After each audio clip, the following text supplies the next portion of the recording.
Bonjour à tous les amis, donc comme vous savez, moi ma spécialité c'est vraiment les douleurs chroniques. Je suis spécialisé vraiment en réadaptation, particulièrement pour les douleurs chroniques. Et quand on parle de douleurs chroniques, malheureusement souvent on a affaire à des polyalgies, c'est-à-dire à des douleurs multiples, d'accord, multiples, multidimensionnelles, multi-étagées. Et donc c'est difficile de trouver des exercices plus ou moins adaptés. Sachant que c'est tellement complexe que personne ne compense de la même manière, même s'il y a bien un schéma moteur de la mobilité globale qui est défaillant chez tous les douloureux chroniques, quoi. Tu vois ce que je veux dire? Parce que, je vous l'ai déjà dit, quelle que soit la cause de la douleur, la perte de mobilité est une des causes de douleur. D'accord? Donc, pour ce souci-là, je sais que les meilleurs exercices, c'est les plus simples, parce que c'est ceux que je vais pouvoir répéter le plus facilement. Donc, il faut que je puisse faire des exercices sans matériel, ou pas du tout de matériel, que je puisse, que ça soit relativement pratique. Et donc, c'est pour ça que j'ai fait cette petite vidéo. J'ai mis au point un tout petit protocole de 5 exercices très basiques, que je vous invite à essayer de manière très précautionneuse, d'accord? Donc allez-y doucement, à votre rythme. Ça se trouve ça vous va, ça se trouve ça va pas vous aller, mais c'est pas grave. L'important c'est d'essayer. Vous rappelez, une réadaptation c'est pas linéaire. Il y a des essais, il y a des erreurs, et on apprend aussi par l'erreur. C'est parce que comme ça on va apprendre plus à doser la contrainte et on va chercher à s'interroger un peu plus sur l'étiologie. Quelle étiologie? Pourquoi je ne peux pas apprendre ce mouvement? Pourquoi ce mouvement est aussi difficile pour moi de le faire? Est-ce que c'est un déséquilibre postural qui m'en empêche? Est-ce que c'est un déséquilibre musculaire? Est-ce que c'est une raideur articulaire? Est-ce que c'est une hypoextensibilité locale? Est-ce que j'arrive pas assez à moduler le message de douleur pour faire ce mouvement? Est-ce que c'est une douleur mécanique, une douleur inflammatoire, une douleur nociplastique, plus ou moins mixte? D'accord? Et donc c'est important de travailler surtout en étiologie. Donc j'ai voulu vous faire ce petit protocole qui est assez universel pour les douleurs chroniques, mais aussi pour certaines personnes qui cherchent simplement une petite routine d'exercice pour s'entretenir et prévenir les douleurs. D'accord? Donc je vous ai préparé 2 exercices de mobilité et 3 exercices de renforcement. Donc 2 exercices de mobilité assez global au niveau de la colonne, de la rotation du tronc, et 3 exercices de renforcement. Donc un exercice de renforcement pour le quadrant supérieur, c'est-à-dire le cou, les épaules et aussi le dos quand même, hein, d'accord, de stabilisation et de recentrage au niveau des fixateurs de la scapula, d'accord. Et pour les membres inférieurs, donc le quadrant inférieur, je vous ai préparé 2 exercices de renforcement que vous connaissez déjà.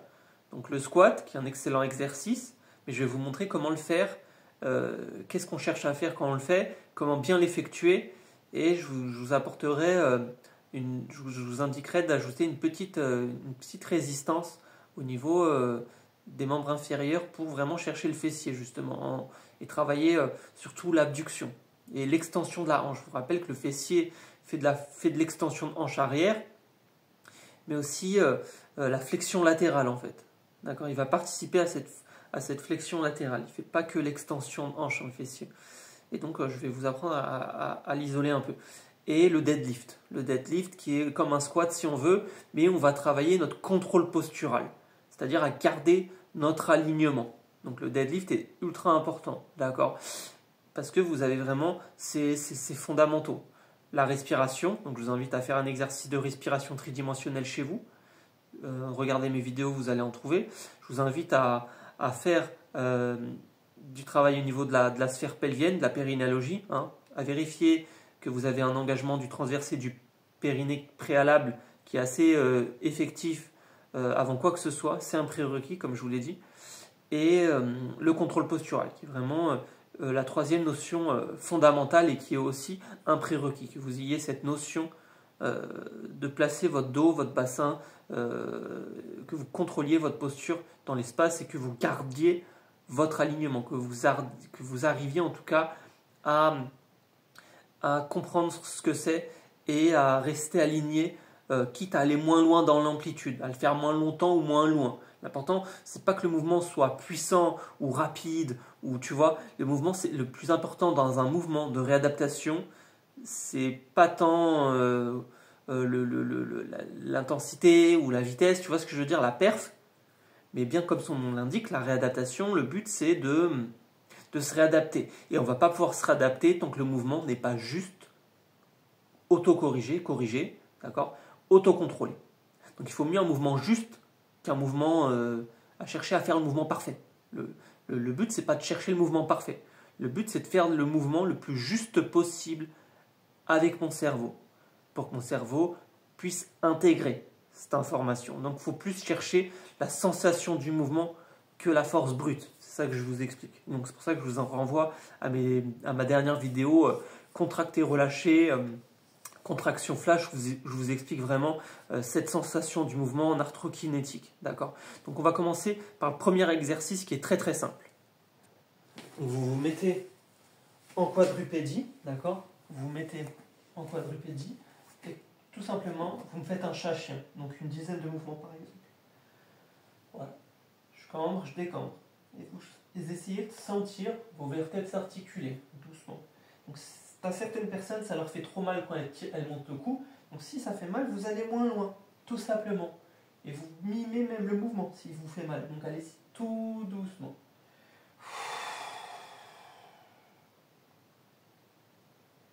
D'accord? Donc, vous faites une dizaine de mouvements, tout simple.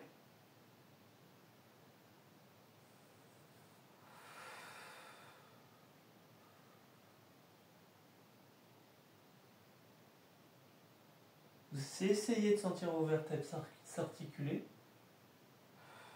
D'accord. Donc ça, c'est le premier mouvement. Vous le connaissez déjà. Je vous montre le deuxième mouvement de mobilité. Donc je vous présente le deuxième mouvement. Celui-là, c'est pour la rotation du tronc. Donc vous vous mettez comme ça. Vous croisez vos bras. Et tout simplement, vous faites une petite rotation. Vous soufflez, vous restez 2-3 secondes. Et vous revenez. Doucement. Vous prenez une petite pause et vous changez de côté. Donc celui-là est très très long. Et vous revenez. Vous faites pareil, une dizaine de mouvements, tranquillement. C'est pas la course. Et vous revenez. Donc vous ne cherchez pas à mettre des à-coups, hein. Vous allez cool. Faites une pause. Et vous revenez. Et vous tournez. Ok? Donc celui-là est tout simple. Et vous revenez. D'accord? Vous faites une dizaine de mouvements. Je vous montre le troisième exercice. Donc celui-là, c'est le renforcement. Très très doux, vous en faites pas. Ok, donc troisième exercice de renforcement. Là, c'est le premier exercice de renforcement, troisième exercice de la petite série de 5 exercices de mon petit protocole universel. Donc vous vous mettez comme ça, vous mettez vos poings comme ça, avec les pouces vers le haut, et vous les montez. Donc pas comme ça, mais essayez de les écarter un tout petit peu, 45 degrés. Hop. Et vous restez 3 secondes. Vous redescendez doucement. Là, vous mettez vos bras parallèles. Et regarde mes mains. Je me mets comme ça, vous me verrez mieux. Je me mets 2 mains comme ça.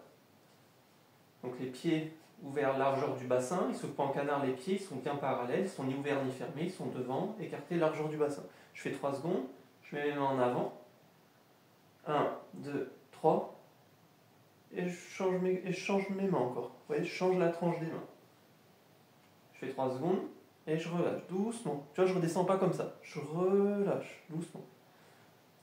Quand vous êtes douloureux chronique, vous savez, vous êtes tellement désadapté, le moindre mouvement fait mal. Parce qu'il y a des adhérences, il y a cette peur du mouvement, parfois cette kinésiophobie. Et même sans kinésiophobie, le cerveau, il associe mouvement et douleur. Comme je vous ai dit, le cerveau, il fait de l'association parce que c'est un système heuristique, il fait des hypothèses et il teste. Et quand il y a une douleur chronique, l'hippocampe il fonctionne plus correctement. Et l'hippocampe, c'est la mémoire de la spatialisation et du déplacement, mais aussi la liaison de tous les souvenirs. Et l'hippocampe, en temps normal, il parle avec le cortex et le cortex insulaire.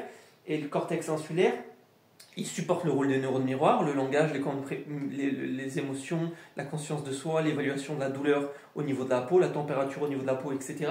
Mais surtout, il va aussi moduler, si tu veux, les commandes prémotrices, ce cortex insulaire. Donc on a un problème moteur en soi. On a un problème de moteur et de mémoire. Et donc on est sur un problème de neuromotricité.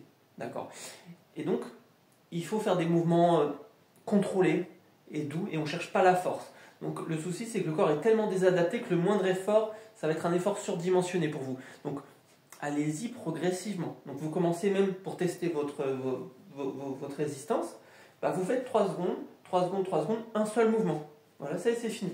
Par jour, vous attendez, je sais pas, 3-4 jours, une semaine, et si c'est ok, vous augmentez. Vous faites 2 séries. 1, 2, 3. 1, 2, 3. 1, 2, 3.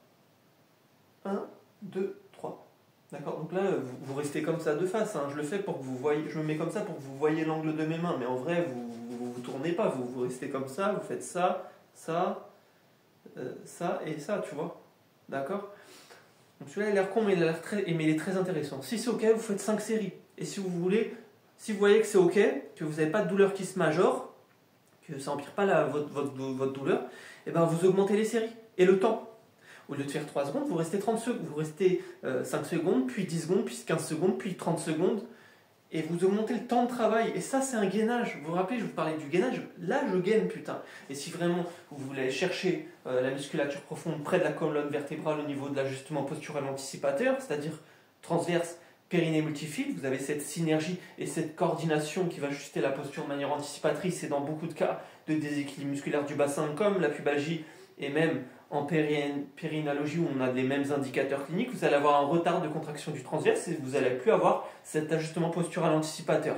D'accord ? Et le souci, c'est que celui-là, il va être délétère au niveau du psoas. Il va surcharger le psoas. Des abdominaux faibles, ça va surcharger le psoas.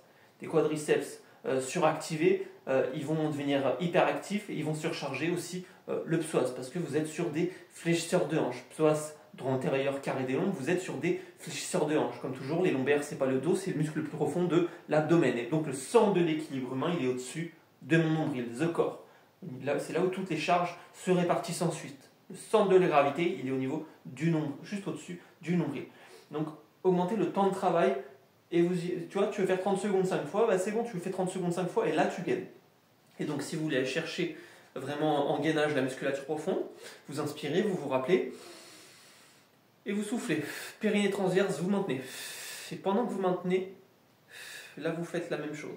Et là vous faites un gainage, debout, sans contact au sol, donc vous n'avez pas la pression, vous n'avez pas de douleur de compression nerveuse par exemple, comme si vous étiez au sol. Et la charge peut être plus supportable pour certaines personnes. Vous voyez, c'est que en réadaptation, on se retrouve souvent dans des impasses. Je ne peux pas faire le mouvement, donc je ne le fais pas parce que j'ai mal et donc je ne peux pas me réadapter. Donc ce que je dis toujours, c'est que tiens, peut-être que moi, ce mouvement, je peux le faire assis, bah, je vais le faire assis. Peut-être le même mouvement, je peux le faire au sol, et bah, je vais le faire au sol. Peut-être lui, je ne peux pas le faire au sol, je ne peux pas le faire assis, mais peut-être lui, je peux le faire debout sans avoir mal. Donc il faut essayer de trouver, de bifurquer et de ne pas rester dans une impasse thérapeutique. Si vous ne pouvez pas faire un mouvement au sol, vous le faites assis. Si vous ne pouvez pas le faire assis, vous le faites debout. Si vous ne pouvez pas le faire debout, vous le faites au sol. Si vous ne pouvez pas le faire debout, vous le faites assis. Et il ne faut pas hésiter à changer, à adapter la position ou le temps de travail ou la charge. Et il ne faut pas hésiter à adapter au mieux la contrainte, à doser au mieux la contrainte. Je vous rappelle, si le corps, vous ne le stressez pas assez, il ne change pas, il ne s'adapte pas parce que l'environnement ne change pas assez, donc il n'a pas de raison de changer son comportement parce que ce qui conditionne le réflexe, le comportement, c'est l'hippocampe parce qu'il a un putain de réflexe de peur qui s'est intégré dessus parce que la douleur chronique, c'est une sensibilisation centrale du réflexe de retrait, donc de peur, de paralysie par la peur, et l'intégration, elle a mis un coup dans l'hippocampe, et l'hippocampe, c'est comme s'il a appris quelque chose, il a merdé, il ne marche plus correctement, d'accord ? Et donc, il va falloir bouger en douceur pour lui rappeler à se déplacer dans l'espace. Donc, soulager votre mémoire de la spatialisation et du déplacement. C'est ce que je vous avais déjà dit dans une précédente vidéo. Donc, pour ceux qui ont mais pas trop. Donc, il faut doser, mais faut stresser le tissu, mais pas trop. Il faut être progressif. Parce que si je le stresse trop, il n'a plus l'habitude, il ne va pas s'adapter. Donc pour ceux qui n'ont pas de douleur chronique, et qui peuvent être un peu plus exigeants, simplement qui cherchent à s'entretenir leur musculature. Vous faites la même chose mais avec un petit élastique. Je mets un petit élastique ici, tu vois, comme ça. J'écarte un peu et je lève. Et là je muscle tout mon dos, mon cou, mes épaules d'un coup et c'est très simple. Et je reviens doucement. Hop, et je redémarre. Donc là vous musclez tout votre dos très facilement, sans effort. Donc pareil, vous faites par exemple 10 mouvements 5 fois, si vous êtes en bonne condition. Ça va vous entretenir. D'accord. Donc, quatrième mouvement. Donc ça c'est pour les membres inférieurs, on arrive dedans. Donc vous prenez un petit élastique, vous le mettez au niveau de vos genoux. Donc les pieds, largeur du bassin, pas ouvert, pas fermé, parallèle. D'accord. Prenez un petit bâton et vous faites un squat. Donc le squat, vous vous rappelez, vous autorisez votre bassin à basculer en arrière. Le bassin doit basculer, n'en déplaise au podologue, d'accord. Une bascule pelvienne, ça doit basculer. Alors que la semelle, ce qu'elle va faire, c'est qu'elle va empêcher la bascule pelvienne qui déjà ne bascule pas assez. D'accord. On n'est pas des meubles, on n'est pas des chaises. On n'a jamais vu un chat ou un chien avec une semelle encore. On est des mammifères comme les chats et les chiens. Jusqu'à preuve du contraire. On n'est pas encore des... Et même les dauphins, j'allais dire même les dauphins. Même les dauphins, c'est des mammifères. Donc on n'est pas encore des oiseaux. D'accord. On n'est pas encore des oiseaux ni des chimères. Donc pareil, je fais un squat. Hop, je mets mon bâton derrière et j'autorise mon bassin à basculer en arrière. Hop, et vous allez tout doucement. Et vous remontez doucement. Hop. Vous commencez un seul mouvement par jour. Vous le faites une seule fois pour voir comment votre corps répond. Si c'est OK, 2, 3, 4, 5. Et si c'est OK, vous faites 10 mouvements 5 fois. D'accord. Et vous augmentez la résistance de l'élastique. Vous commencez par une résistance faible. Vous voyez, et vous adaptez. Et donc, je vous le refais, vous voyez un peu. Et j'autorise mon bassin à basculer en arrière. Hop. Et j'essaie de sentir mes vertèbres clac, clac, clac, clac, clac. Comme quand je fais le chat-chien au sol.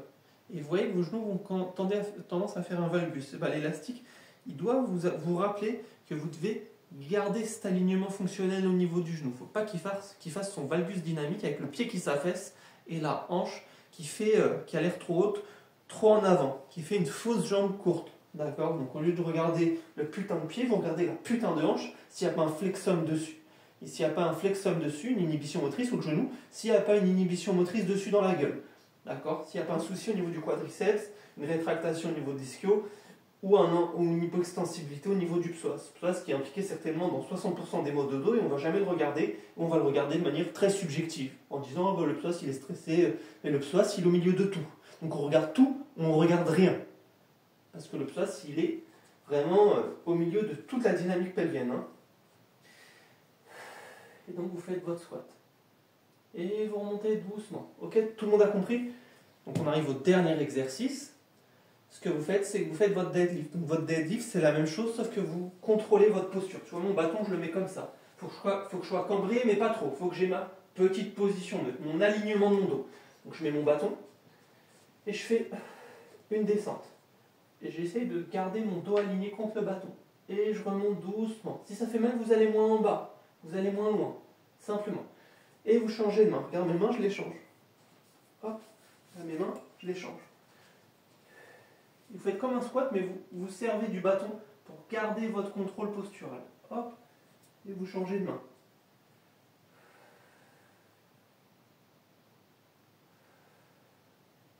Vous allez tout doucement. Donc là, vous faites votre deadlift. Ok? Donc vous avez 5 exercices, 2 exercices de mobilité, chat-chien, rotation du tronc, un exercice de renforcement pour les membres supérieurs. D'accord. Pour les membres supérieurs, tac, tac, tac, vous changez la tranche des mains comme ça, vous allez chercher différents muscles dans l'omoplate qui stabilisent, hein, les fixateurs de la scapula. Et quand ils sont faibles, bah, tu vas avoir un syndrome croisé supérieur avec une tête qui se déporte en avant parce que les rhomboïdes ne travaillent pas. D'accord. Donc ça va vous aider un peu à maintenir cette cage thoracique, à renforcer le dos en douceur. N'hésitez pas à marcher, à faire quelque part entre chaque série, chaque mouvement, d'accord, pour un peu oxygéner les tissus et rester assez souple. Moi, c'est ce que je fais, je reste pas statique. Hein. Je fais une série, je me balade 20 secondes, 30 secondes, je marche un peu, tu vois, et après je redémarre ma série, d'accord. Et 2 exercices pour les membres inférieurs, le squat et le deadlift. Donc vous vous rappelez, le squat, vous autorisez le bassin à basculer en arrière, et le deadlift, vous gardez l'alignement, comme ça. Et la petite astuce, c'est de mettre un élastique autour de votre genou pour vraiment aller travailler le fessier, isoler un peu le fessier, isoler un peu cette musculature profonde. Donc les bandes de résistance, elles sont très intéressantes pour aider le corps à se stabiliser. Quand il y a des douleurs chroniques, on est plus souvent face à de l'hypermobilité que uniquement des raideurs. On a les deux en fait, on a des raideurs qui se cumulent avec des hypermobilités parce que une hypermobilité, souvent c'est une hypermobilité en réponse à une rétractation à distance. Quand il y a une hanche qui se verrouille, le cerveau le sent parce qu'il contrôle la longueur de tension des muscles autour de l'articulation de manière permanente et donc il rentre. Si une articulation ne bouge pas, il va faire en sorte qu'une articulation ailleurs bouge trop. Et c'est souvent le bassin. Hanche gauche se verrouille ou hanche droite se verrouille. En général, c'est les droitiers. Chez les droitiers, c'est l'hanche gauche qui se verrouille, qui est plus haute. Le pubis devient instable parce qu'il y a du cartilage. La hanche droite devient instable parce qu'il y a du cartilage. Le bassin devient instable, du coup, tout se casse la gueule. Le bas du dos bouge trop, il devient instable. La cage thoracique, elle s'enraidit. Le cou devient instable alors qu'il est censé être stable. La mâchoire se serre parce que le cou est instable. Et je me retrouve avec une polyalgie et je me retrouve dans le merveilleux monde de la fibromyalgie casse-poubelle parce qu'on n'a pas compris qu'on est sur un schéma moteur global de compensation pathogène et qu'on n'est pas sur une nomenclature figée. Il y a bien un mécanisme sous-jacent dessous ça, et le souci, il est toujours multipathologique, multidimensionnel, axe mécanique, axe biologique, axe biopsychosocial, et donc il faut 3 modèles en même temps pour gérer ce problème. Et c'est ce que je vais écrire, je pense, dès ce mois-ci. Je vais travailler sur un nouveau modèle, parce que j'en avais mis au point 1 au niveau de la tenségrité biologique, qui a été publié, et je voudrais faire une fusion de modèles. Et je pense que je vais y arriver, et j'espère être publié à nouveau, et quand ça sera le cas, je vous partagerai des liens vers mes publications, et voilà. Donc bref, donc faites-vous confiance. N'oubliez pas que le meilleur médecin, c'est le médecin intérieur, que aucun schéma moteur n'est figé dans le temps, que la douleur n'est pas un pronostic défavorable d'évolution d'une pathologie. C'est pas parce qu'on a mal que c'est grave. De la même manière, c'est pas parce que j'ai pas mal que c'est pas grave. Hein. Je peux ne pas avoir mal, mourir dans 1 minute et avoir mal et mourir dans 30 ans. D'accord ? La douleur n'a rien à voir avec la lésion tissulaire, c'est votre cerveau et c'est votre comportement. Donc maximisez les facteurs d'intégration pour permettre votre réadaptation. L'alimentation, la gestion du sommeil, la gestion du stress, expérience positive, pensée positive, déplacement, variation des interactions et surtout le mouvement juste et corrigé. Et donc, je vous ai donné une petite base de 5 exercices pour prévenir vos blessures ou soulager vos douleurs. Vous adaptez en fonction. Là, vous avez vraiment, je vous ai fait vraiment 5 exercices très simples et qui sont des très bons exercices d'entretien assez globaux. D'accord ? Donc je vous fais des gros bisous les amis, j'espère que ça va vous aider. Ça va vous aider à retourner vers le mouvement, parce que je sais que le gainage, ça peut être difficile pour certains, même si je vous ai mis une vidéo planche modifiée pour essayer de contrôler la charge que vous mettez sur vos articulations et pas faire trop de stress en fait sur les tissus parce qu'ils sont plus adaptés. J'espère que ces petits exercices debout contrôlés vous permettront de progresser dans vos objectifs de réadaptation et je vous le souhaite sincèrement. Donc vous comptez comme toujours 1 mois et demi, 2 mois d'un exercice de 2-3 minutes par jour pour faire un ancrage cortical, c'est-à-dire pour avoir un recul, pour dire ça marche ou ça marche pas. C'est le temps d'apprentissage d'un cerveau quand on parle de schéma moteur, et 3 mois pour que ça soit visible à l'œil nu en termes de musculature. Donc devant tout ça, je vous souhaiterais à tous beaucoup de patience, de la détermination et bons exercices. Donc abonnez-vous, likez, partagez. Je vais encore vous envoyer quelques vidéos qui vous serviront, et après je pense que je serai un peu occupé cette année par d'autres travaux à moi. Donc je risque d'être je risque de publier moins de contenu dans les mois qui suivent, mais je regarde toujours les commentaires. Vous pouvez m'envoyer toujours un message privé si vous avez une question, d'accord. Et vous pouvez me consulter toute l'année, hein, d'accord. Moi je travaille 7/7, 24/24, hein, samedi, dimanche, je ne suis pas encore fonctionnaire. Donc n'hésitez pas à me contacter si je peux vous aider dans votre pathologie. On fera le maximum si je peux vous aider à vous autonomiser, parce qu'il est certain que le corps il est beaucoup trop complexe pour que vous ne vous impliquiez pas dedans vous-même. Il n'y a que vous qui savez où vous avez mal, il n'y a que vous qui savez ce que vous ressentez et ce que vous pouvez faire et ne pas faire. Donc la clé de la réadaptation, je vous ai dit, c'est la répétition et c'est surtout l'implication. Plus vous allez vous impliquer personnellement dans votre guérison, et bien plus les résultats seront à la mesure de vos efforts. Donc ne lâchez rien, lâchez pas vos efforts, même si c'est long, ce qui compte c'est la direction. Et le corps est beaucoup plus flexible qu'on le pense. Le cerveau, il est plastique, il n'est pas statique. Le corps, il est plastique, il n'est pas statique. Ça veut dire qu'il est malléable et qu'en réalité, il est hautement adaptatif. D'accord ? Le cerveau peut créer des nouveaux neurones, il peut toujours s'adapter. Le muscle peut changer de plasticité musculaire, de type de fibre en fait. Il peut recruter tel type ou tel type de fibre pour faire face à la gravité. Mais pour ça, il faut que le mouvement soit juste autocontrôlé avec une sensation du mouvement satisfaisante pour faire des ponts par l'expérience. Je vous rappelle que la plasticité qui nous intéresse en résolution de pathologies comme la douleur chronique, qui est un problème neurologique en fait, neurophysiologique, d'accord, pas que, mais neurophysiologique quand même, d'accord, au niveau des motoneurones, je vous rappelle que il y a une jonction au niveau neuromusculaire, il y a une jonction avec une médiation entre le système nerveux autonome et le système nerveux central, c'est-à-dire mon cerveau et mon ventre, c'est l'acétylcholine. Et ce qui fait ce chemin entre système nerveux autonome, système nerveux central, corps, esprit, si on peut vulgariser ça comme ça, c'est l'acétylcholine. Et je vous ai dit, l'acétylcholine, c'est l'hormone qui gère, le neurotransmetteur qui gère la mémoire, la contraction musculaire et l'apprentissage. Donc cherchez à apprendre de la meilleure des façons à travers la meilleure expérience, l'expérience la plus intégrable qui ne sera que la vôtre.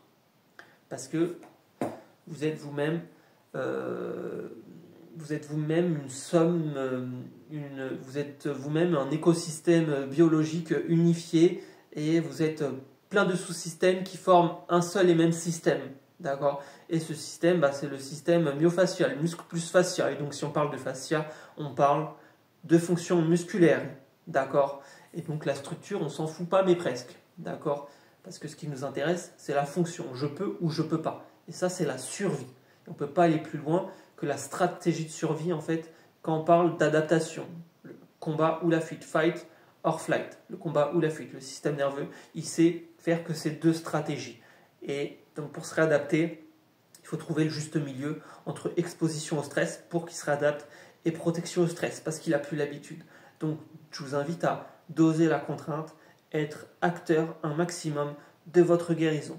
Donc sur ces belles paroles les amis, je vous souhaite beaucoup de courage et je vous fais des gros bisous à tous. Likez, abonnez-vous, partagez et je vous dis à très vite. Donc je vais vous montrer un dernier exercice bonus pour ceux qui peuvent se permettre de faire des exercices un peu plus exigeants.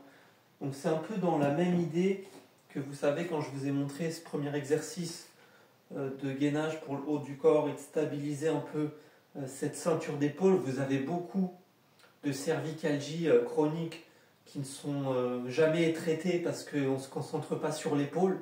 Vous avez beaucoup de douleurs de cou qui sont dues à une mâchoire trop serrée ou à une épaule décentrée avec un décollement des scapulas.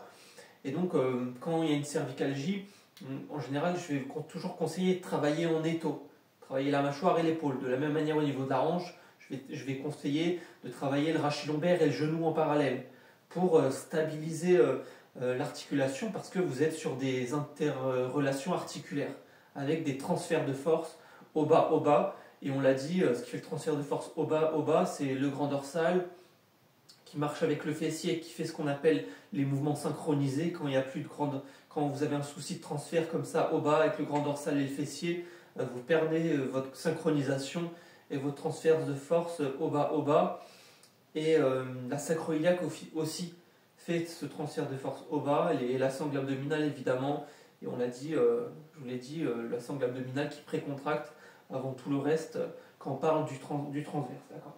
Donc, dans le même genre, vous vous rappelez, je vous ai dit, vous mettez l'élastique et vous levez comme ça, hop, là vous renforcez tout le dos. De la même manière, pour le membre inférieur, vous mettez votre élastique en bas, plus mon élastique, je vais le mettre bas, plus ça va être difficile et plus je vais augmenter la contrainte.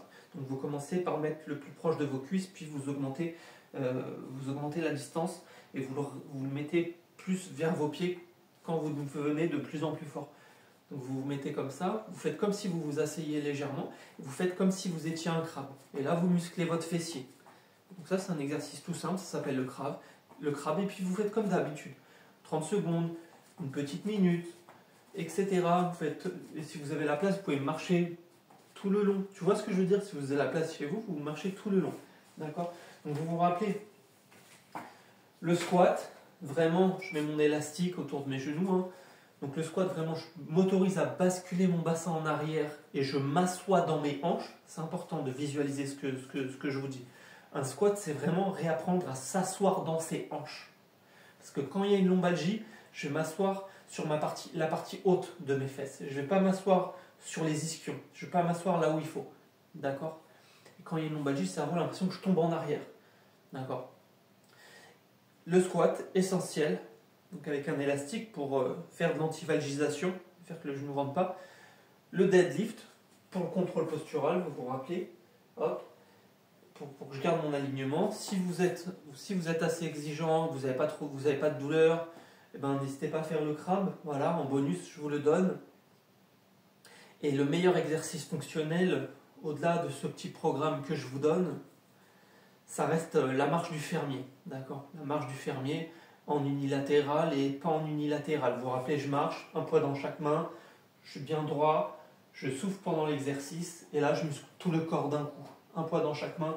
Donc ça, c'est un super exercice d'entretien qui est archi complet. Et monter les escaliers avec un poids dans chaque main aussi, le dos bien droit. Vous êtes sur des exercices très fonctionnels. On ne peut pas faire plus fonctionnel comme exercice que la marche et monter des escaliers. Parce qu'on est sur des exercices qui musclent tout le corps humain. La marche, c'est un exercice complet. Donc souvent on me dit, ouais, j'ai mal et tout, quel sport je peux faire et tout. Moi je dis aucun sport parce que je vais faire un schéma moteur compensatoire. Donc il faut déjà remettre les bonnes commandes motrices dans les bonnes cases du cerveau parce qu'il s'est mélangé les pinceaux avant de faire un sport parce que je marche sur des compensations. Tout ce que ça va faire, c'est que je vais majorer le déséquilibre. D'accord? Mais la seule activité que je conseille pour éviter de majorer le déséquilibre, d'empirer le déséquilibre musculaire, d'accord? S'il y en a, il y en a souvent quand il y a des douleurs chroniques, hein, et ben c'est la marche douce. Le fait de marcher, il vaut mieux marcher que rien faire.